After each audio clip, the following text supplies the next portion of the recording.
Steve Freed in Chicago with the Morning Grain Comments. Well, happy Friday, everybody, and hope everybody has a great Father's Day on Sunday. Next week is a short week with Wednesday.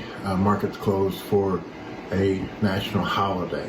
As far as overnight prices, beans are down about 7 cents, corn down a penny, wheat down 5 cents. Stock market's lower after 7 days consecutive higher closes.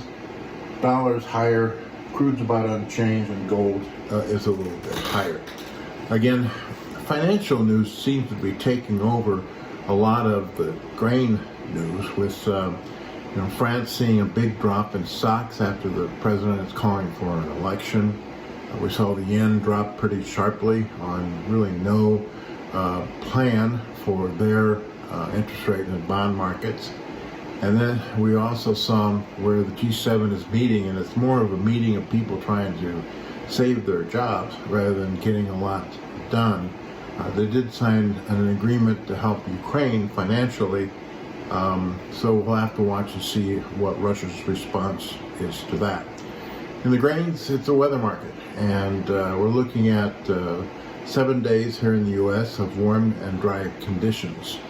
Some people think that on Monday the corn crop ratings might drop a few points because of this weather. Still, managed funds are unwilling to cover the bulk of their short position because, number one, they feel that we're off to a good start for the corn and soybean crop. Number two, the recent USDA report was basically negative, with no changes in corn and a higher soybean carryout. And they feel that spots as far as weather globally is getting to be maybe less of a concern, with some Russia seeing a few scattered showers, but overall that pattern is going to turn warm and dry.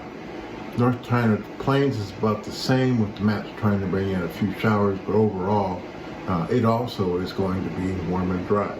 So the big question is, when we come in Monday, what is the 10-day outlook for the U.S. Midwest? Do we see rains continue to stay mostly in the north, and the central and southern areas dry out, or does the pattern switch to something more normal?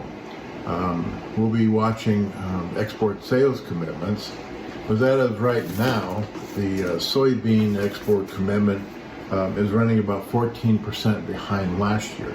And we'll see if there's any more announcements of China buying U.S. P&W beans.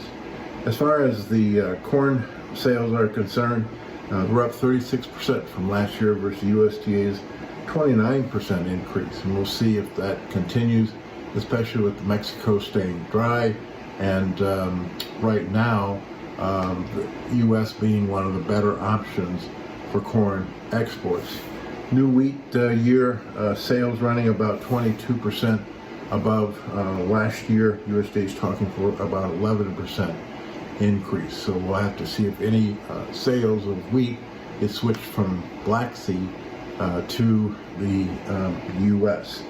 The Dalian soybean and soybean meals testing the April lows, and we know that in the meal market, non-U.S. consumers are frustrated by the fact that meal prices are not dropping. We did note that CONAB estimated the soybean crop 147 and the corn crop at 114.